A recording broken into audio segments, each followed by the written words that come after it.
Greetings, welcome. Thank you for being with us on Woman Bongo Wednesday. I'm Merritt Maloof Plumb with the Energy and Thrive Yoga and Wellness. And I'm Jennifer Dixon with Thrive Yoga and Wellness.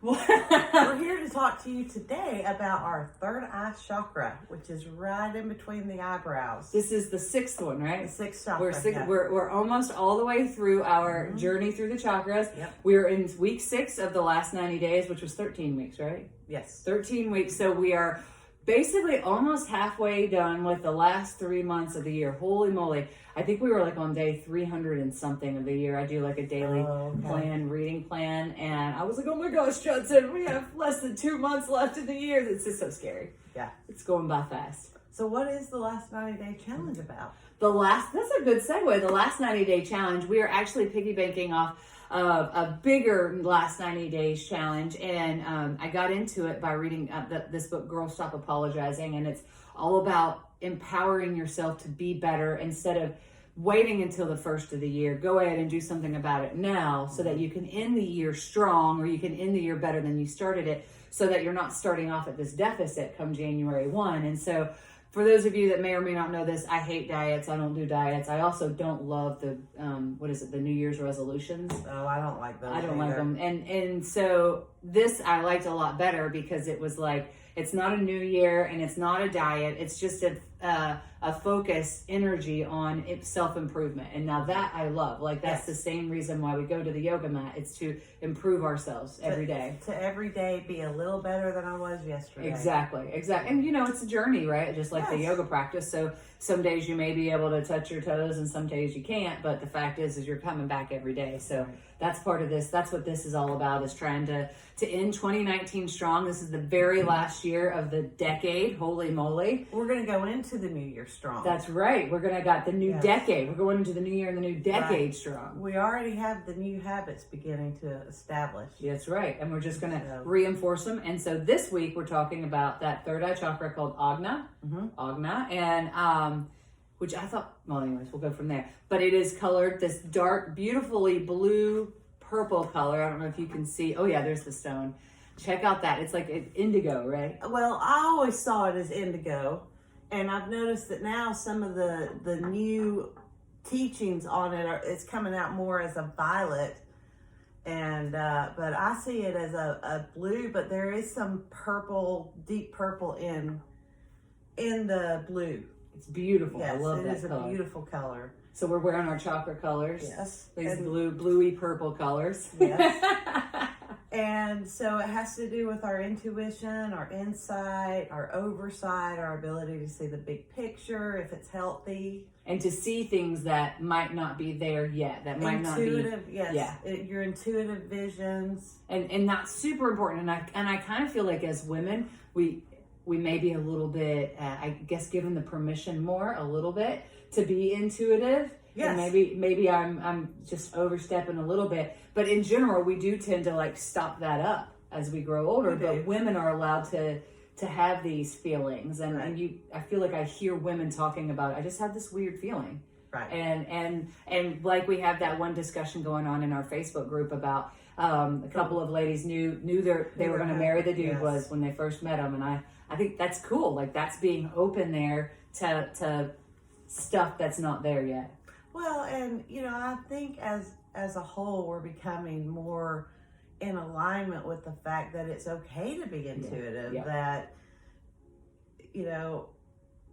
that's a gift from God to be intuitive. I agree, and just to tap into that. So that's what we're going to think about today, and especially during our yoga classes, and then in tonight's meditation class, we're going to think about tapping into that knowing. And in yoga, they believe that when you're born, you know everything. You know that you have the knowledge of the universe. And that's why it's such a big deal when you're pregnant to try to have this peaceful, calming. I'm laughing because my pregnancies were not exactly the most peaceful, calming, whatever.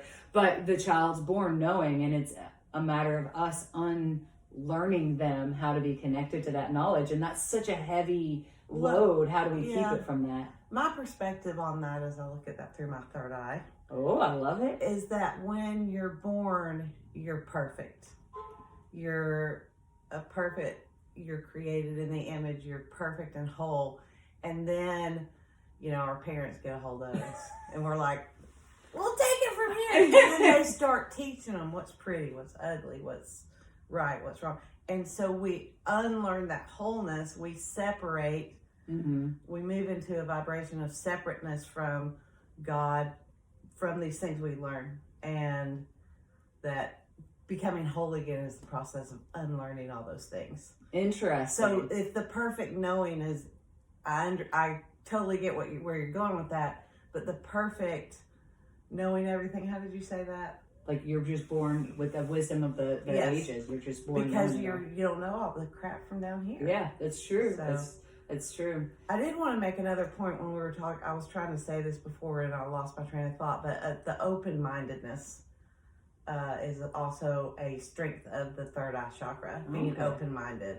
Being and that's open to being open-minded and like not judging everything. And then that opens your ability to be more intuitive. So it's like the lotus flower. Oftentimes you see the image with the lotus flower right here in your forehead. And so that mindedness is just opening up some more petals, if you will, to make this beautiful flower. Yeah, and to it's be able softness to see it too. So just an allowing. To just be open to it and being okay with it. Yes. So since this is a yoga studio and a yoga blog, there's some yoga poses for it, like cat-cow. Anytime your head is below your body to help bring some blood and energy there. But one thing that we saw in our studies was there's also a pranayama or a breath for it, the bumblebee breath. So the bumblebee breath is a lot of fun. You have to actually close off all of your senses. So we have the sense of sight, sense of hearing, sense of smell. And so what you're trying to do, you're going to use your fingers. Thumbs are going to close up your ears. The top two fingers are going to cover up your eyes. Your bottom two fingers are going to kind of close in your nose and kind of close the sinuses as well. And then you take your tongue to the roof of your mouth and you make a buzzing sound like buzz, like that. And so you do this for a whole exhale, inhale, and exhale. And it looks kind of silly. Oh, wait, you buzz when you inhale and exhale? I'm sorry, only when you're exhaling. Okay, that's fine. So you're sitting, exhale, you're buzzing like a bee. And the point of it is to stifle all of your senses, right? Because we're touching our face, we're closing everything off. And then those vibrations help to open things up. And it's a lot of fun. It's kind of like the Om and any kind of sound like that you make, you get an internal massage too. Yep. It's very powerful. And since you're massaging up here, you're massaging this third eye because you're vibrating, right? And you're closing it all off. So it's like loosening up the junk.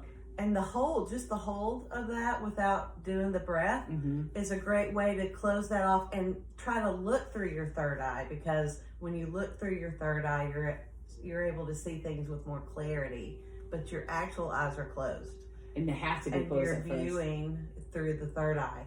And then we're transcending our ego because our mind's not we're not a slave to our mind. We're looking at it through that energy center.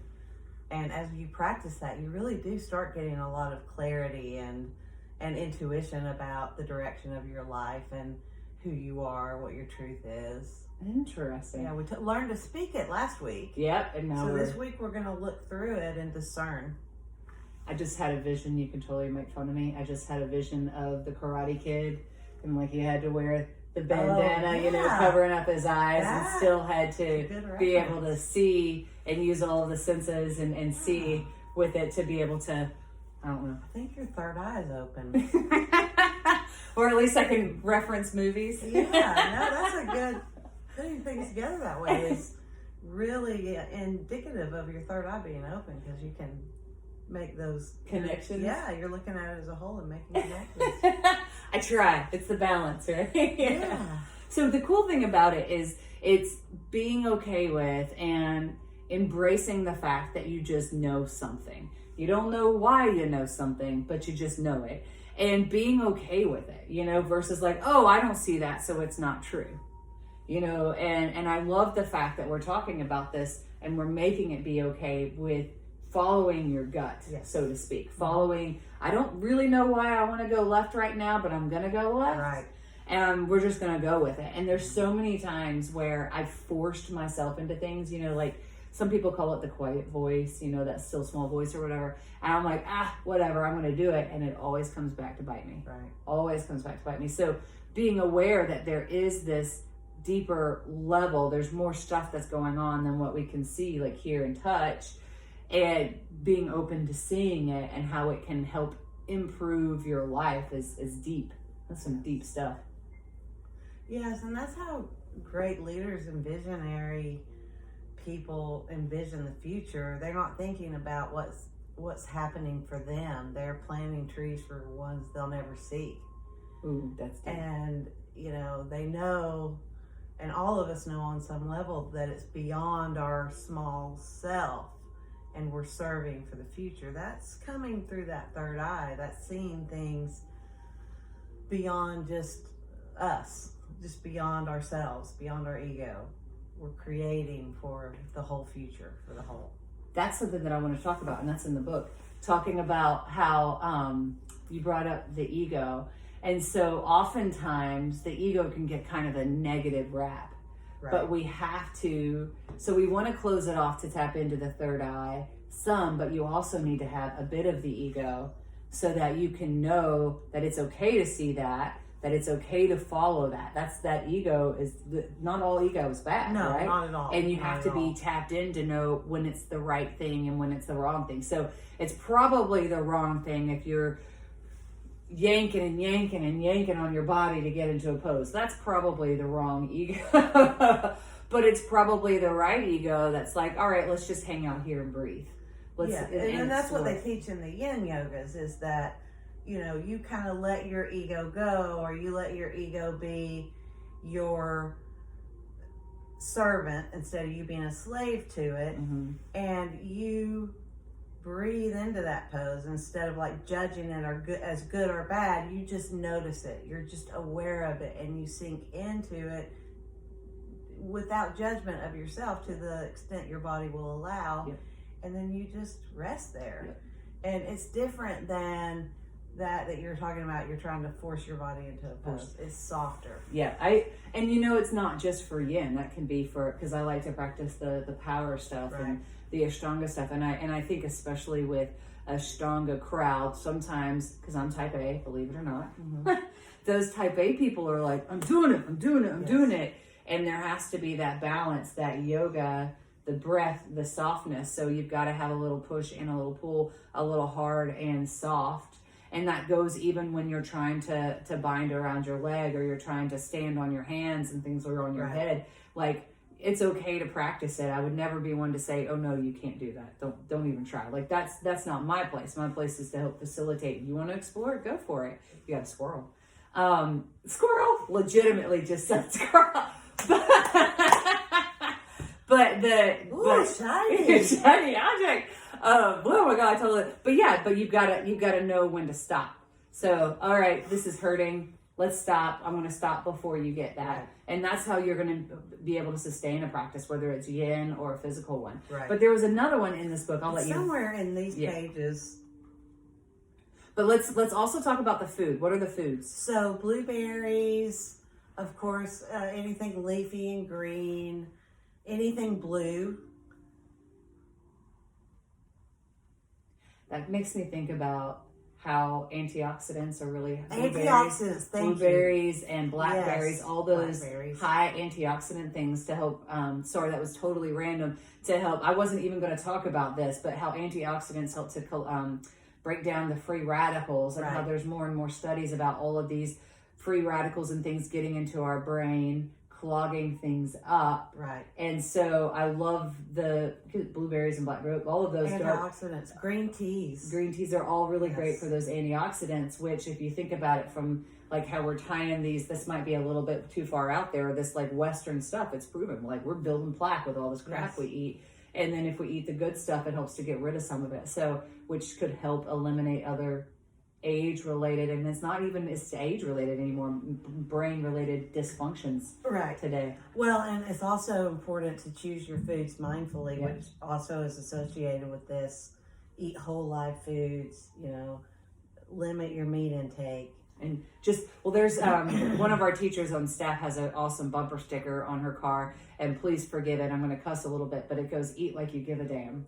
And I love that sticker because I'm in that busy phase of life where I've got 2 kids, got to get out the door, got to get all this stuff done. So I'm often like, oh my God, I'm starving. And I just shove something in my mouth to make that go away. That pain and we're in my not belly. eating mindfully. Yeah, eating exactly. mindfully is a great exercise for the third eye because you're really sitting there and you're chewing your food and you're experiencing it. Mm-hmm. And when we're able to do that, instead of eating in this rush, busy world we've created, you're so much healthier. Yeah.